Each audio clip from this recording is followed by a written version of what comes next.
Donc aujourd'hui j'ai décidé de vous partager ma recette du moelleux au yaourt et aux pommes qui pour moi est la meilleure recette du monde puisque j'ai dû en tester une bonne dizaine. Et donc voilà, si vous cherchez un gâteau moelleux pendant plusieurs jours, enfin voilà, pas 2 semaines non plus mais plusieurs jours, fondant et également pas à plat plat, et bah c'est celui-là qu'il faut faire. Alors vous aurez besoin de 3 œufs, d'huile de tournesol, de sucre en poudre, d'un yaourt nature, de 3 pommes ou de 2 pommes. Alors pour moi je prends les Royal Gala ou les Pink Lady. Soit vous prenez 2 grosses pommes, soit 3 petites moyennes. Du sucre vanillé, de la farine et un sachet de levure chimique. Et c'est tout. Pensez également à prendre des sopalins pour essuyer votre pot de yaourt une fois qu'il sera vidé, puisqu'on va se servir du pot de yaourt pour mesurer. Et à l'aide d'une cuillère à soupe, on le vide dans le saladier. Donc videz-le bien entier, hein.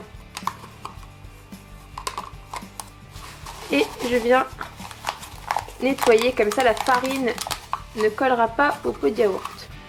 Une fois que c'est fait, vous venez de prendre votre sucre, donc 2 pots de sucre. Alors moi ce que je fais, c'est au lieu de rajouter un sachet de sucre vanillé à la fin, je préfère faire un pot, hop, comme ça. Donc je le remplis pas à fond, je le verse. Et le deuxième, je vais le remplir à un peu plus de la moitié, ici. Vous voyez, comme ceci. Et là, je vais venir prendre mon sucre vanillé. Donc là, j'ai pris un sucre vanillé assez spécial puisque c'est un sucre à la vanille bourbon. Donc il est vraiment très puissant. Faut pas en mettre autant qu'un sucre vanille normal. Il parfume vraiment énormément, mais il est 1000 fois meilleur. Et là, j'en rajoute un petit peu. Je m'arrête un peu avant le bord du yaourt. Enfin, du pot de yaourt.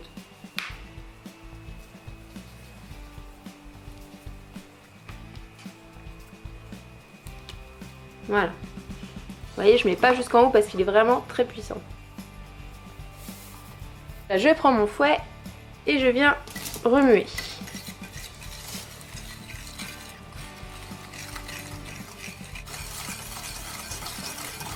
Une fois que c'est fait et que vous avez une texture bien homogène, vous venez ajouter les 3 œufs.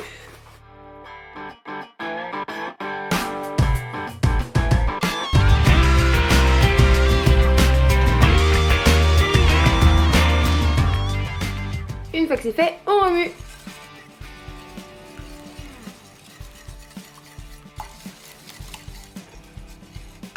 Voilà. Maintenant on va prendre notre pot de yaourt et on va venir verser un demi-pot d'huile. Donc là c'est de l'huile de tournesol que j'ai pris. Donc on en met jusqu'à la moitié. Il n'y a pas du tout besoin de mettre un pot entier, hein. Le gâteau va être déjà hyper moelleux. Ça va être beaucoup trop gras sinon. On va une petite goutte. Voilà, c'est tout. Et on verse. Youhou! Et on revient mélanger.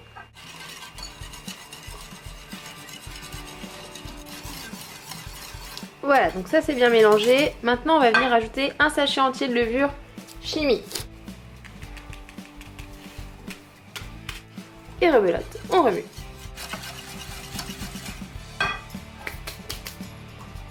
On réessuie son pot de yaourt vu qu'il y a de l'huile et on va passer à la farine. Donc je viens reprendre ma cuillère que j'ai préalablement séchée.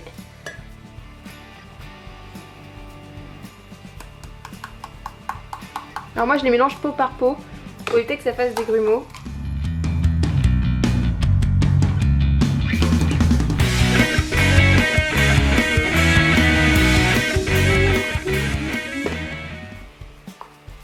Une fois que votre pâte est lisse et bien homogène, on va passer à l'étape la plus chiante, faut le dire. Peler les pommes et ensuite les couper en petits morceaux. Pour peler les pommes, soit vous le faites vous-même, soit vous embauchez quelqu'un pour le faire, comme moi. Allez, pèle Loulou, pèle.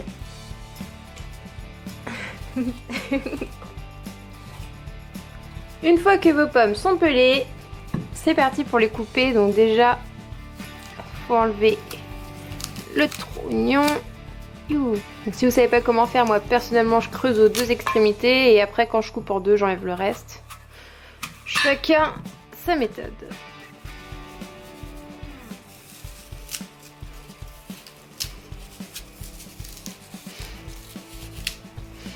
Assurez-vous de bien enlever cette partie-là parce que vous avez des petits morceaux qui sont super durs et c'est vraiment pas agréable en bouche, vous n'arriverez pas à les croquer. Donc il vaut mieux pas que ça se retrouve dans votre gâteau. Alors pour les morceaux, c'est vous qui choisissez. Si vous souhaitez sentir les morceaux de pommes, même s'ils vont un peu fondre, vous les faites assez gros. Et si vous voulez qu'ils fondent, qu'il y en ait qui ne se voient plus, mais qu'il y en ait qui se voient encore mais qui soient hyper fondants, faut plutôt les faire petits à moyen, c'est ce que je fais moi. Donc je fais des morceaux. Alors j'en fais des comme ça parce que mon copain aime bien les morceaux un peu plus gros. Et j'en fais des plus fins, plutôt dans ce style pour moi, parce que je préfère les morceaux plus fins.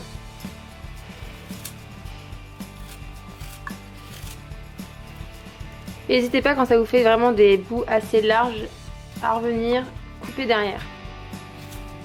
C'est ce que je fais tout à la fin, je cherche dans l'assiette et les plus gros je les recoupe en deux. Une fois que les pommes sont pelées et coupées en petits morceaux, on peut les ajouter à la pâte.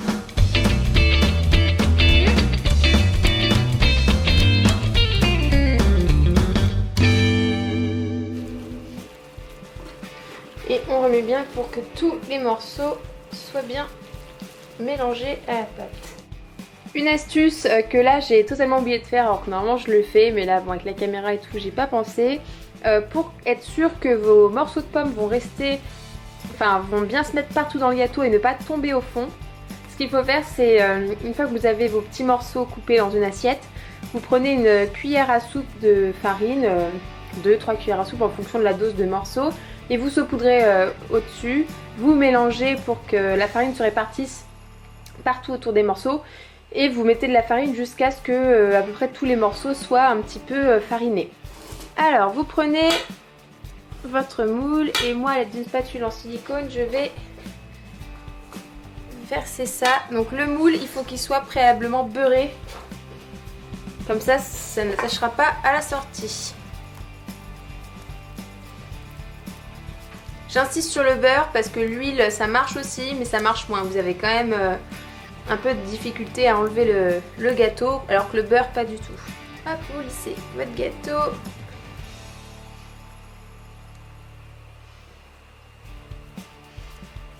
Donc l'idéal si vous avez un grand four, quand je dis un grand four, voilà c'est le grand four qu'on a chez nous en général, il vaut mieux le mettre à préchauffer 5-10 minutes avant à 180-200 degrés et vous laisser à environ 180-200 degrés pendant une trentaine de minutes. Si comme moi vous avez un mini four qui chauffe un truc de dingue, il vaut mieux le mettre à 160 et pas préchauffer, ça sert à rien du tout puisque ça chauffe super vite. Et surtout vérifier, parce que la cuisson est vraiment aléatoire, moi je sais que ça met entre 35 et 45 minutes, ça dépend.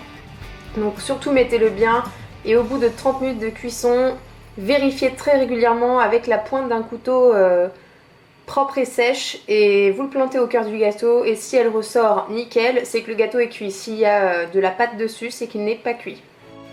Cuisson en cours.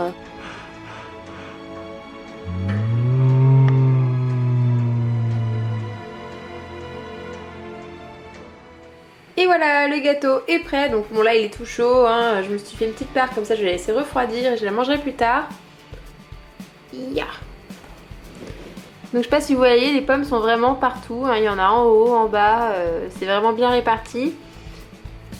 Et donc j'ai regardé, j'ai laissé exactement 44 minutes, voilà.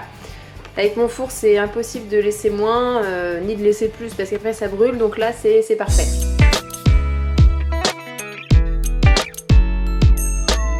Je vous fais plein de gros bisous les filles, j'espère que vous avez trouvé ça bon, n'hésitez pas à me le dire si vous l'avez testé et goûté. Plein de gros bisous!